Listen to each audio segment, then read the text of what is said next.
کی کیا بات ہے، ابن حیدر کے نا کی کیا بات ہے، ابن حیدر کے نا کی کیا بات ہے۔ ایک گھر جو ملے شہر سرکار میں، ایک گھر جو ملے شہر سرکار میں، پھر تو ایسے ٹھکانے کی کیا بات ہے، پھر تو ایسے ٹھکانے کی کیا بات ہے، پھر تو ایسے ٹھکانے کی کیا بات ہے۔ موت کا وقت ہو آپ ہو سامنے، موت کا وقت ہو آپ ہو سامنے، اے خزاں تیرے آنے کی کیا بات ہے، اے خزاں تیرے آنے کی کیا بات ہے۔ تک کے بولے نکیرین حاکم مجھے، تک کے بولے نکیرین حاکم مجھے، مصطفیٰ کے دیوانے کی کیا بات ہے، مصطفیٰ کے دیوانے کی کیا بات ہے، مصطفیٰ کے دیوانے کی کیا بات ہے۔ کرم کے آشیانے کی کیا بات ہے، آپ کے آستانے کی کیا بات ہے۔ ان اللہ و ملائکتہ یصلون علی النبی یا ایھا الذین آمنوا صلوا علیہ وسلموا تسلیما، اللهم صل علی سیدنا محمد وعلی آلہ واصحابہ وبارک وسلم۔ حضرات گرامی، آپ تمام کے سامنے آج 10 محرم کے دن شہادت حضرت امام حسین جو سرکار کے چہیتے نواسے تھے، آپ کی آج شہادت کا دن ہے۔ اس ضمن میں آپ تمام یہاں جمع ہوئے ہیں، یہ قابل مبارکباد ہے، اور اللہ تبارک و تعالیٰ کا ایک احسان ہے کہ ہم کو آج ذکر حسین کرنے کے قابل بنایا۔ یہ اللہ کا بے انتہا فضل ہے کہ اس نے ہمارے دلوں میں عشق محبت اہل بیت داخل فرمائی، یہ اللہ کا احسان ہے۔ آپ تمام اس واقعے کو سنیں اور اس واقعے سے اپنے آپ کا محاسبہ کریں کہ واقعات کربلا کیسا ہوا اور اس کی داستان کیا تھی۔ آپ تمام کے سامنے تفصیلات بیان کی جائیں گی۔ آپ تمام اپنی جستجو کے ساتھ اس خانقاہ میں بیٹھ کر اس واقعے کو سماعت فرمائیں۔ ایک بار آپ تمام تر نبی اور آل نبی کی بارگاہ میں درود پاک کا نذرانہ پیش فرما لیں۔ اللہم صل علی سیدنا محمد وعلی آلہ واصحابہ وبارک وسلم۔ اللہم صل علی سیدنا محمد وعلی آلہ واصحابہ واہل بیتہ اطہرہ اجمعین۔ بسم اللہ الرحمن الرحیم، الحمد للہ رب العالمین، والصلاة والسلام على حبیبہ سید الانبیاء واشرف المرسلین وعلى آلہ واصحابہ اجمعین، اما بعد، نحمد ونصلی علی رسولہ الکریم وعلى آلہ واصحابہ اجمعین۔ کوہ کربلا، ایک روز حضرت امام حسین رضی اللہ تعالی عنہ حضور کی گود میں تشریف فرما تھے، اور حضرت ام سلمہ بھی پاس بیٹھی تھی۔ ام الفضل نے حضور کی طرف دیکھا کہ آپ کی دونوں آنکھوں سے آنسو بہہ رہے ہیں۔ ام الفضل نے عرض کیا، یا رسول اللہ، یہ آنسو کیسے ہیں؟ تو حضور نے فرمایا کہ جبریل نے مجھے خبر دی ہے کہ میرے اس بچے کو میری امت قتل کر دے گی، اور جبریل نے مجھے اس سرزمین کی جہاں میرا بچہ قتل ہوگا سرخ مٹی بھی لا کر دی ہے۔ حضور صلی اللہ علیہ وسلم نے اس مٹی کو سونگا اور فرمایا اس مٹی سے بوئے کربلا آتی ہے، اور پھر وہ مٹی حضور نے ام المؤمنین حضرت ام سلمہ کو دی اور فرمایا اے ام سلمہ اس مٹی کو پاس رکھو، جب یہ مٹی خون بن جائے تب سمجھ لینا میرا بیٹا شہید ہو گیا۔ حضرت ام سلمہ نے اس مٹی کو ایک شیشی میں بند کر لیا، اور پھر جس روز حضرت امام حسین کربلا میں شہید ہوئے اسی روز یہ مٹی بند شیشی میں خون بن گئی۔ یہ حدیث شریف ہے، مشکات شریف میں اس حدیث کی بات آئی ہے۔ ہمارے آقا صلی اللہ علیہ وسلم کو اپنے لخت جگر حضرت امام حسین کی شہادت کا بھی علم تھا، اور اس سرزمین کا بھی جہاں یہ واقعہ ہونا تھا اس کا بھی علم تھا، اور اس سرزمین کا نام کربلا بھی معلوم تھا۔ آپ سے کوئی بات پنہا نہ تھی، اور حضور کو یہ بھی علم تھا کہ حضرت ام سلمہ حضرت امام حسین رضی اللہ عنہ کی شہادت کے بعد تک زندہ رہیں گی۔ جبھی تو آپ نے حضرت ام سلمہ سے یہ فرمایا کہ اس مٹی کو پاس رکھو، جب یہ خون بن جائے تو سمجھ لینا میرا بیٹا شہید ہو گیا ہے۔ باوجود اس کے پھر اگر کوئی حضور کے علم غیب میں شک و شبہ کرے تو غور کر لیجئے کہ وہ کس قدر جاہل ہے۔ حضرت امیر معاویہ کے وصال کے بعد جب یزید تخت نشین ہوا، اس نے اپنی بیعت لینے کے لیے اطراف ممالک سلطنت میں خط روانہ کیے، اور مدینہ منورہ کے عامل کو بھی خط لکھا کہ وہ حسین کو اپنی خدمت میں یزید کی بیعت لینے کے لیے حاضر ہو۔ تو حضرت امام حسین نے یزید کے فسق و فجور کی بنا پر اسے خلافت لینے کے لیے نااہل قرار دیا، اور شجاعت و دلیری کے ساتھ جواب دیا کہ میں اس ظالم کی ہرگز بیعت نہ کروں گا۔ عامل یہ جواب پا کر پلٹ گیا اور یزید کو اس جواب سے مطالعہ کر دیا۔ یزید یہ جواب پا کر بڑا غصے میں آیا۔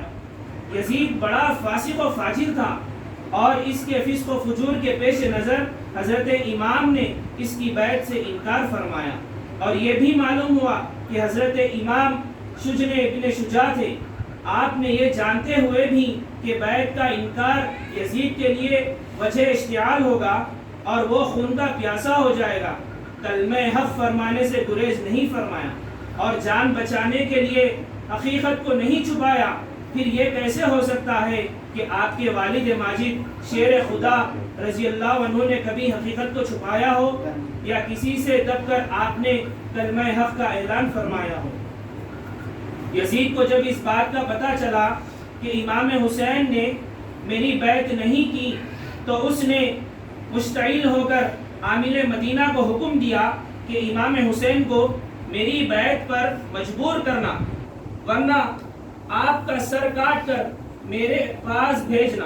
حضرت امام حسین کو جب یہ یزید کا حکم پتہ چلا تو آپ نے مدینہ منورہ کی سکونت ترک فرما کر مکہ معظمہ چلے جانے کا ارادہ فرما لیا، اور مدینہ منورہ سے روانگی سے پہلے رات کو نانا جان صلی اللہ علیہ وسلم کے مزار انور پر حاضر ہوئے اور رو رو کر عرض حال کرنے لگے، اور پھر روضے انور سے لپٹ کر وہیں سو گئے۔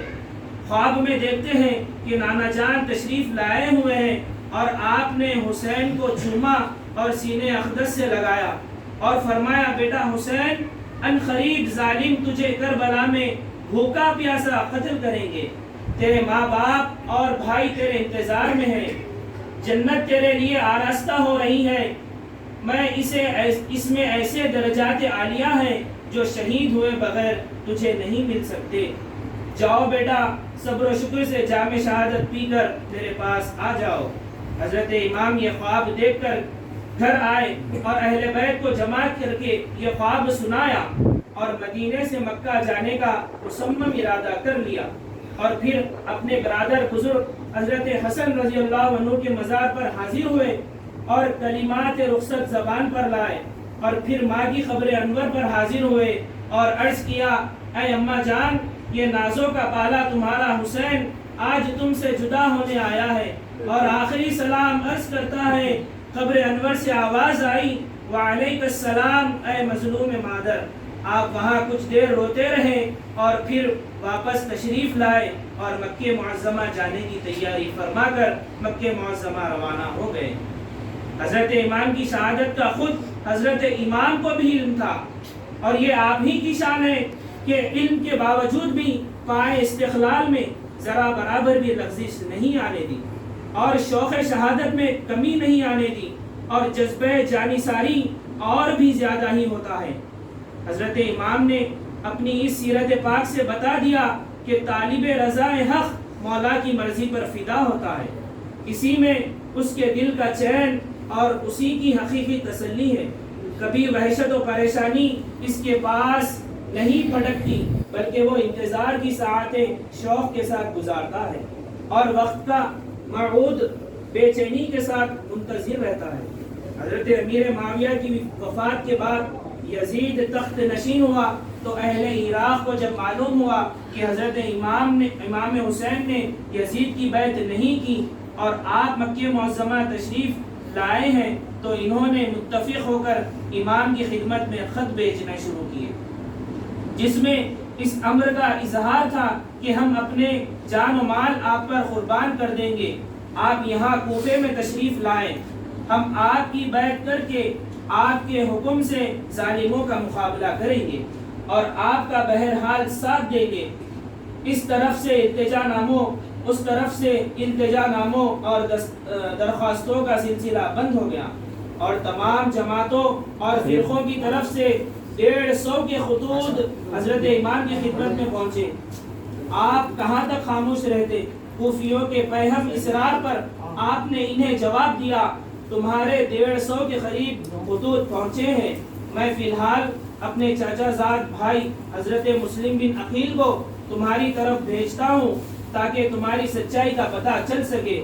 تم اگر واقعی میرا ساتھ دینا چاہتے ہو تو میرے نمائندہ مسلم بن عقیل کی بیعت کرو، جب وہ تمہارے حال اور صدق و مقال سے مجھے مطالعہ کریں گے تو میں بھی آ جاؤں گا۔ کوفیوں کے پیہم اصرار پر حضرت امام حسین کوفہ تشریف لے جانے پر آمدہ ہو گئے، لیکن حالات کا پتہ چلانے کے لیے پہلے اپنے چاچا زاد بھائی حضرت مسلم بن عقیل کو وہاں بھیجا اور حضرت مسلم سے فرمایا کہ تم وہاں جا کر میرے لیے کوفیوں سے بیعت لو، اگر انہوں نے بیعت کر لی تو مجھے مطالعہ کرنا، میں بھی آ جاؤں گا۔ چنانچہ حضرت مسلم اپنے دونوں کمسن بچوں کے ساتھ کوفہ روانہ ہو گئے۔ ان دو صاحبزادوں کا نام محمد اور ابراہیم تھا۔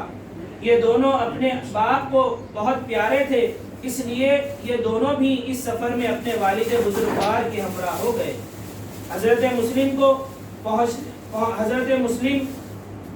کوفہ پہنچے تو آپ نے مختار بن عبید کے مکان پر قیام فرمایا۔ آپ کی تشریف آوری کی خبر سن کر جوخ در جوخ مخلوق آپ کی زیارت کو آئی، اور 12,000 سے زیادہ تعداد نے آپ کے دست مبارک پر حضرت امام حسین کی بیعت کی۔ حضرت امام مسلم نے اہل عراق کی گرد و گید کو عقیدت کو دیکھ کر حضرت امام کی جانب میں عریضہ لکھا، جس میں یہاں کے حالات کی اطلاع اور التماس کیا کہ آپ جلد تشریف لے آئیں تاکہ بندگان خدا یزید کے ناپاک شر سے محفوظ رہے اور دین حق کی تائید ہو۔ حضرت امام مسلم جب کوفہ پہنچے تو 12,000 سے زیادہ عراقیوں نے حضرت امام حسین رضی اللہ عنہ کی بیعت حضرت امام مسلم کے ہاتھوں پر کر لی۔ یہ صورتحال دیکھ کر امام مسلم نے حضرت امام رضی اللہ عنہ کو لکھا کہ آپ جلد تشریف لائیں۔ ادھر جب یزید کو اس صورتحال کا پتہ چلا تو اس نے حاکم بصرہ عبید اللہ بن زیاد کو حکم بھیجا کہ وہ فوراً کوفہ پہنچ کر لوگوں کو امام حسین کی بیعت سے روکے، اور جنہوں نے بیعت کر لی ہے انہیں تنبیہ کریں۔ ابن زیاد بڑا مکار اور جلاد تھا۔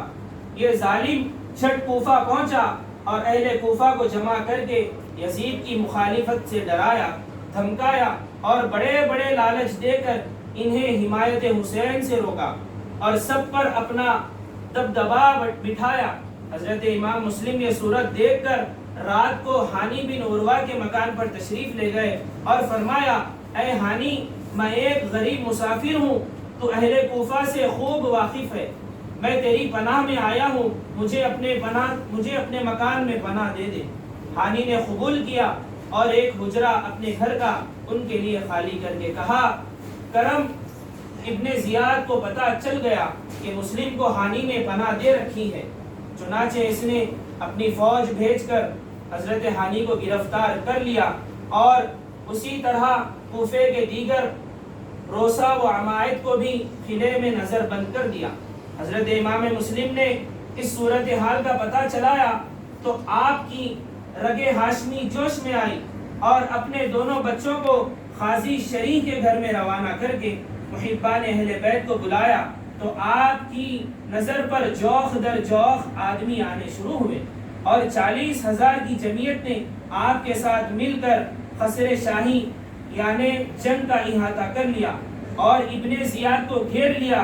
قریب تھا کہ ابن زیاد اور اس کے ساتھی گرفتار ہو جاتے کہ ابن زیاد نے ایک چال اور ایسی چلی کہ اس نے کوفے کے جن بڑے بڑے آدمیوں کو قلعے میں نظر بند رکھا تھا انہیں مجبور کیا کہ تم چھت پر جا کر اہل کوفہ کو سمجھاؤ، ڈراؤ اور انہیں مجبور کر کے مسلم سے الگ کر دو۔ یہ لوگ ابن زیاد کی قید میں تھے کہ اگر ابن زیاد کو شکست بھی ہوئی تو وہ قلعہ فتح ہونے تک ان کا خاتمہ کر دے گا۔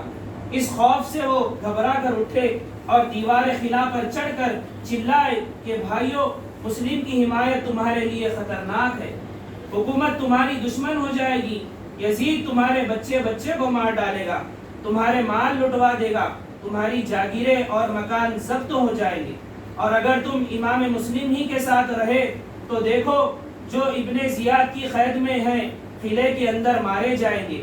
اپنے انجام پر نظر ڈالو، ہمارے حال پر رحم کرو اور اپنے گھروں کو چلے جاؤ۔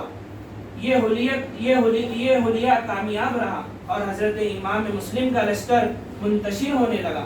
سب بے وفائی پر اتر آئے اور حضرت امام مسلم کا ساتھ چھوڑنے لگے، حتیٰ کہ شام تک حضرت مسلم کے ساتھ صرف 500 کی تعداد رہ گئی، اور غروب آفتاب کے بعد جب اندھیرا ہوا تو وہ بھی ساتھ چھوڑ گئے اور امام تنہا رہ گئے۔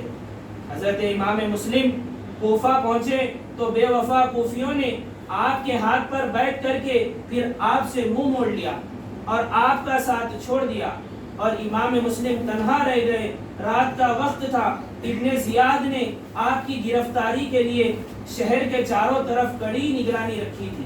حضرت امام مسلم بھوکے پیاسے ایک مسجد میں بیٹھے رہے، رات کو باہر نکلنے راستے کا علم نہ تھا، دل میں کہتے جاتے تھے کہ افسوس حسین سے چھوٹے اور دشمنوں میں گھرے، نہ کوئی ہمدم ہے کہ راز دل سنے، نہ کوئی قاصد ہے کہ حسین کو ہماری خبر کرے۔ اسی طرح حیران و پریشان ایک محلے میں پھر رہے تھے، وہاں ایک بڑھیا طوعا نامی کو دیکھ کر اس سے پانی طلب فرمایا تو اس نے پانی پلایا اور یہ معلوم کر کے یہ غریب الوطن مسلم ہے انہیں اپنے مکان میں جگہ دی۔ اس عورت کا بیٹا ابن زیاد کا آدمی تھا، اس نے ابن زیاد کو خبر دی کہ مسلم ہمارے گھر میں ہے۔ ابن زیاد نے فوج بھیج دی جس نے بڑھیا کے گھر کا محاصرہ کر لیا اور چاہا کہ حضرت مسلم کو گرفتار کر لے۔ حضرت مسلم کو اس محاصرے کا پتہ چلا تو آپ تنہا تلوار لے کر ابن زیاد کے لشکر پر ٹوٹ پڑے، جیسے شیر بکریوں کے گلے پر حملہ آور ہوتا ہے۔ آپ کے حملے سے دل آوروں نے دل چھوڑ دیے اور بہت آدمی زخمی ہوئے اور بہت سے مارے بھی گئے۔ ان ظالموں نے پھر در و دیوار پر چڑھ کر آپ پر پتھر برسانے شروع کر دیے، جس سے حضرت مسلم کا بدن مبارک خستہ ہو گیا اور ایک پتھر آپ کی پیشانی پر لگا، خون بہنے لگا۔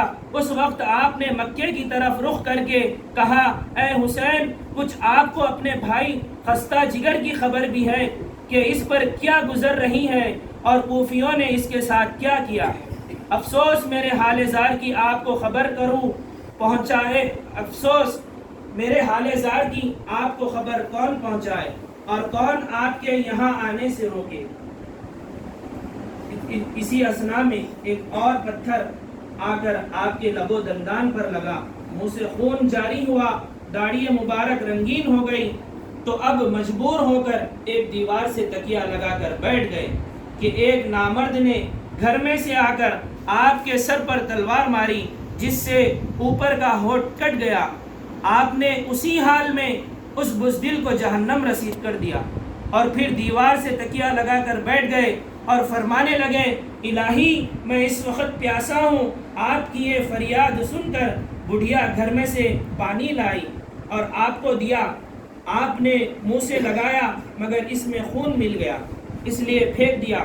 بڑھیا نے دوبارہ دیا، وہ بھی خون آلود ہو گیا۔ پھر بڑھیا نے 6 بارہ دیا، اس میں آپ کے دانت نکل کر گر پڑے۔ پس آپ نے پیالہ ہاتھ سے رکھ کر فرمایا، یا خدا کو منظور نہیں ہے کہ پیچھے سے کسی نے نیزہ مارا جو پشت سے پار ہو گیا۔ آپ سرنگوں ہو گئے، ظالموں نے دوڑ کر پکڑ لیا اور آپ کو ابن زیاد کے پاس لے آئے۔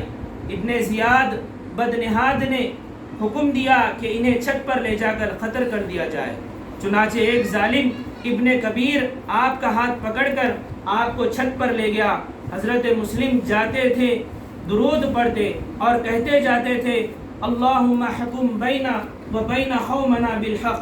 جب چھت پر پہنچے تو نیچے دیکھا کہ اہل کوفہ جمع ہو کر دیکھ رہے ہیں۔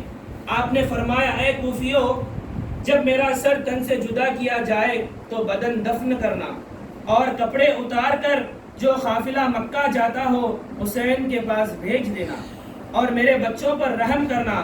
پھر مکے کی طرف رخ کر کے کہا، السلام علیکہ یا ابن رسول اللہ۔ اتنے میں ظالم قاتل نے آپ کا سر مبارک تن اطہر سے جدا کر دیا۔ ان للہ و انا الیہ راجعون۔ ظالم حارث نے حضرت امام مسلم رضی اللہ عنہ کے دونوں صاحبزادوں کو شہید کر کے چاہا کہ ان کے سر ابن زیاد کے پاس لے چلو اور انعام پاؤں۔ چنانچہ وہ ان مقدس سروں کو لے کر ابن زیاد کے پاس آیا۔ ابن زیاد نے ننھے اور نورانی سروں کو دیکھ کر پوچھا کہ یہ کس کے سر ہے؟ حارث نے بتایا کہ مسلم کے بچوں کے۔ ابن زیاد بجائے خوش ہونے کے کہنے لگا، اے ملعون، میں نے یزید کو یہ لکھا ہے کہ وہ میرے پاس قید ہیں، اگر اس نے زندہ منگوائے تو میں کہاں سے لاؤں گا؟ تو انہیں زندہ میرے پاس کیوں نہ لایا؟ حارث نے کہا، اگر زندہ لاتا تو شہر والے مجھ سے چھین لیتے اور میں انعام سے محروم رہ جاتا۔ ابن زیاد نے کہا، تو نے مجھے خبر کی ہوتی میں خفیہ منگوا لیتا۔ حارث چپ ہو گیا۔ ابن زیاد نے اپنے نادموں میں مختل نامی شخص کو، جب محب اہل بیت تھا، حکم دیا کہ اس خبیث کو لب فرات لے جا کر قتل کر دو، اور ان بچوں کے بدن کو ڈالے گئے ہیں، ان بچوں کے بدن کو جہاں ڈالے گئے ہیں ان دونوں کے سر کو بھی وہیں ڈال دو۔ یہ حکم سن کر بڑا خوش ہوا اور حارث کا ہاتھ پکڑ کر باہر آ کر اپنے رازداروں سے کہنے لگا کہ اگر ابن زیاد مجھے تمام ملک دے دیتا تب بھی مجھے اتنی خوشی نہ ہوتی جتنی اس حاکم سے ہوئی ہے۔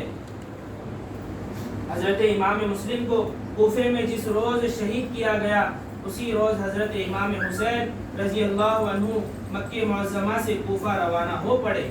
آپ کے اہل بیت مولا خدام کل 82 نفوس آپ کے ہمراہ تھے۔ یہ مختصر سا اہل بیت کا قافلہ مکہ معظمہ سے جب رخصت ہوا تو مکہ مکرمہ کا بچہ بچہ اہل بیت کے اس قافلے کو حرم شریف سے رخصت ہوتا دیکھ کر آپ دیدہ اور مغموم ہو رہا تھا۔ حضرت امام حسین کا یہ قافلہ جب مقام شوق میں پہنچا تو کوفے سے آنے والے ایک آدمی نے حضرت امام کو بتایا کہ کوفیوں نے بے وفائی کی اور حضرت مسلم شہید کر دیے گئے۔ حضرت امام نے یہ خبر سن کر انا للہ و انا الیہ راجعون پڑھی، پھر خیمے میں آئے اور حضرت مسلم کی صاحبزادی سامنے آئی تو اس کے سر پر شفقت سے ہاتھ پھیرا اور اس سے تسلی و تسکین آمیز باتیں فرمائیں۔ صاحبزادی نے خلاف عادت یہ امر دیکھ کر عرض کی کہ آج تو آپ مجھ پر یتیمانہ نوازش فرما رہے ہیں، شاید میرے والد مارے گئے ہیں۔ یہ سن کر حضرت امام بے اختیار رو پڑے اور فرمایا، بیٹی غم نہ کر، میں تیرا باپ میری بہن تیری ماں اور میری لڑکیاں لڑکے تیرے بھائی بہن ہیں۔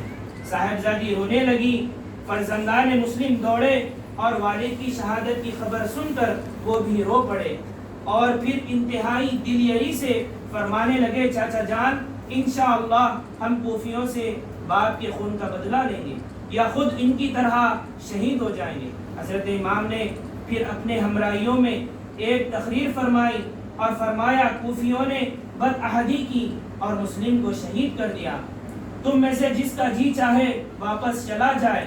چنانچہ بعض لوگ جو ادھر ادھر سے آ کر مل گئے تھے یہ خبر سن کر واپس چلے گئے، اور جو شہید ہونے والے تھے وہ رہ گئے۔ آگے بڑھے تو ایک مقام پر آ کر اترے۔ حضرت نے اپنی بہن زینب رضی اللہ عنہا کے زانوں پر سر رکھ کر سو گئے۔ تھوڑی دیر کے بعد روتے ہوئے اٹھے اور فرمایا بہن میں نے نانا جان کو خواب میں دیکھا ہے، آپ رو رو کر فرما رہے ہیں اے حسین تم جلد ہم سے آ کر ملو گے۔ ایک سوار کہہ رہا ہے کہ لوگ چل رہے ہیں اور ان کی خزائیں ان کی طرف چل رہی ہے۔ حضرت علی اکبر رضی اللہ عنہ نے فرمایا ابا جان کیا ہم حق پر نہیں ہیں؟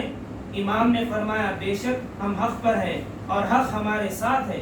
بس علی اکبر نے عرض کی تو پھر موت کا کیا خوف کہ ایک نہ ایک دن مرنا ہی ہے۔ بابا جان ہم گلزار شہادت کو پھولا پھلا دیکھ رہے ہیں، دنیا سے بہتر گھر اور عمدہ نعمتیں ہمارے سامنے ہیں۔ حضرت امام حسین کی روانگی کی خبر پا کر ابن زیاد نے حر بن رباحی کو 1000 لشکر دے کر حضرت امام کو گھیر کر کوفے میں لانے کے واسطے آگے بھیج دیا۔ حضرت امام نے جب اس لشکر کو دیکھا تو ایک شخص کو معلوم کرنے کے لیے بھیجا کہ یہ کیسا لشکر ہے۔ اتنے میں حر بن رباحی خود حضرت امام کے سامنے آیا اور کہنے لگا مجھے ابن زیاد نے آپ کو گھیر کر کوفے میں لے جانے کے لیے بھیجا ہے۔ حضرت امام نے اس لشکر میں خطبہ پڑھ کر فرمایا اے لوگو میرا ارادہ ادھر آنے کا نہ تھا، مگر پے در پے تمہارے خط پہنچے، قاصد آئے کہ جلدی آؤ تو میں آیا۔ اب اگر تم اپنے وعدے پر قائم ہو تو میں تمہارے شہر چلوں ورنہ واپس چلا جاؤں گا۔ حر بولے کہ خدا کی قسم میں ان خطوط سے خبردار نہیں ہوں۔ حضرت امام نے فرمایا مگر تمہارے اسی لشکر میں سے بہت ایسے آدمی موجود ہیں جنہوں نے مجھے خط لکھے۔ پھر آپ نے خطوط پڑھ کر سنائے، اکثر نے سر نیچا کیا اور کچھ نے جواب نہ دیا۔ حر نے حضرت امام سے کہا حضرت ابن زیاد نے مجھے آپ کو گھیر کر کوفہ لے آنے کا حکم دیا ہے، مگر میرے ہاتھ کٹ جائیں جو میں آپ پر تلوار اٹھاؤں، چونکہ مخالف میرے ساتھ ہیں، اس لیے مصلحت یہ ہے کہ میں آپ کی ہمراہ رہوں، رات کو آپ مستورات کا بہانہ کر کے مجھ سے علیحدہ اتریں اور جب لشکر والے سو جائیں تو آپ جس طرف چاہے چلے جائیں، میں صبح کو کچھ دیر جنگل میں تلاش کر کے واپس چلا جاؤں گا اور ابن زیاد سے کچھ بہانہ کر دوں گا۔ حضرت امام کی کوفہ کو روانگی کی خبر پا کر ابن زیاد نے حر بن رباحی کی قیادت میں 1000 کا لشکر بھیج دیا تھا۔ حر بن رباحی مرد سعید نے حضرت امام کو مشورہ دیا کہ وہ مستورات کا بہانہ فرما کر رات کو علیحدہ اترے اور رات ہی کو کہیں تشریف لے جائے۔ چنانچہ حضرت امام نے یہی کیا، اور رات کو جب یزیدی لشکر سو گیا تو آپ نے وہاں سے کوچ کیا۔ اندھیری رات میں معلوم نہ ہوا کہ کدھر جا رہے ہیں۔ صبح کو ایک میدان ہولناک میں پہنچے، یہاں اترے تو اس میدان میں جس جگہ میخ گاڑتے تھے زمین سے خون نکلتا تھا، جس درخت سے لکڑیاں توڑتے تھے خون ٹپکتا تھا۔ یہ حال دیکھ کر امام نے ہمراہیوں سے پوچھا کہ یہ مقام کا نام کیا ہے، یہ دشت کا نام کسی کو معلوم ہے؟ ایک نے کہا اسے ماریا کہتے ہیں۔ فرمایا شاید کوئی دوسرا نام بھی ہو۔ لوگوں نے کہا اسے کربلا بھی کہتے ہیں۔ یہ سن کر آپ نے فرمایا اللہ اکبر، زمین کربلا ہے، ہمارے خون بہنے کی جا یہی ہے، اب ہم یہاں سے کہیں نہیں جا سکتے۔ علی اکبر نے عرض کیا ابا جان آپ یہ کیا فرما رہے ہیں؟ فرمایا بیٹا تیرے دادا جان علی المرتضیٰ صفین جاتے ہوئے یہاں ٹھہرے، اور بڑے بھائی حسن کے زانوں پر سر رکھ کر سوئے۔ میں سرانے کھڑا تھا کہ روتے ہوئے اٹھے۔ بڑے بھائی نے رونے کا سبب پوچھا تو فرمایا میں نے ابھی خواب میں اس جگہ حسین کو دریائے خون میں ڈوبتا ہوا، ہاتھ پاؤں مارتا ہوا اور فریاد کرتا ہوا دیکھا ہے، مگر کوئی اس کی فریاد نہیں سنتا۔ پھر مجھ سے فرمایا بیٹا جب تجھے اس جگہ واقع عظیم درپیش ہوگا تو اس وقت کیا کرے گا؟ امام نے فرمایا کہ صبر کروں گا۔ اس پر فرمایا بیٹا ایسا ہی کرنا کہ صبر کرنے والوں کا ثواب بے شمار ہے۔ حضرت امام حسین جب دشت کربلا میں اترے تو آپ نے اپنے اہل بیت میں یہ وعظ فرمایا کہ میری مصیبت و مفارقت پر صبر کرنا، میری مصیبت و مفارقت پر صبر کرنا، جب میں مارا جاؤں تو ہرگز منہ نہ پیٹنا اور بال نہ نوچنا اور گریبان چاک نہ کرنا۔ اے میری بہن زینب تم فاطمہ زہرا کی بیٹی ہو، جیسا انہوں نے حضور صلی اللہ علیہ وسلم کی مفارقت پر صبر کیا تھا اسی طرح تم بھی میری مصیبت پر صبر کرنا۔ جب حضرت امام حسین نے مقام کربلا میں قیام فرمایا تو ابن زیاد نے ایک خط حضرت امام کی طرف مضمون کا بھیجا کہ یا تو یزید کی بیعت کی جائے یا لڑنے کو تیار ہو جائے۔ حضرت امام نے اس خط کو پڑھ کر پھینک دیا اور خاصب سے فرمایا ما لہو عندی جواب، میرے پاس اس کا کوئی جواب نہیں۔ ابن زیاد یہ بات سن کر غصے میں آ گیا اور ابن سعد کو بلا کر کہا تم ایک مدت سے ملک رے کی حاکم بننے کی تمنا رکھتے ہو تو آج موقع ہے تم حسین کے مقابلے کے لیے جاؤ اور حسین کو مجبور کرو کہ وہ یزید کی بیعت کرے ورنہ اس کا سر کاٹ کر لے آؤ تو ملک رے کا پروانہ حکومت تم کو دید جائے گا۔ سنگ دنیا ابن سعد ملک رے کی لالچ میں آ کر حضرت امام کے مقابلے کے لیے تیار ہو گیا اور لشکر لے کر کربلا میں پہنچ گیا۔ کربلا میں پہنچ کر اس نے حضرت امام سے دریافت کیا کہ آپ یہاں کس واسطے آئے ہیں؟ آپ نے فرمایا کوفیوں نے ہزاروں خط لکھ کر مجھے بلایا، میں خود یہاں نہیں آیا، مگر اب جب تم سب کی بے وفائی مجھے معلوم ہو گئی ہے تو مجھے اب بھی اگر تم لوگ واپس جانے دو اور متعارض نہ ہو تو واپس چلا جاؤں گا۔ ابن زیاد نے حضرت امام کی اس گفتگو کی اطلاع ابن زیاد کو دی تو ابن زیاد نے غصے سے حکم بھیجا کہ تمہیں حسین سے لڑنے بھیجا ہے یا صلح کرنے بھیجا؟ ہم سوئے بیعت کے حسین سے کچھ بھی قبول نہ کریں گے۔ پھر ابن زیاد نے شمر، شیت وغیرہ ظالموں کو سردار بنا کر ہزاروں کی تعداد میں اور فوجیں بھی بھیج دی اور حکم دے دیا کہ حسین کا پانی بند کر دیا جائے اور اسے ہر طرح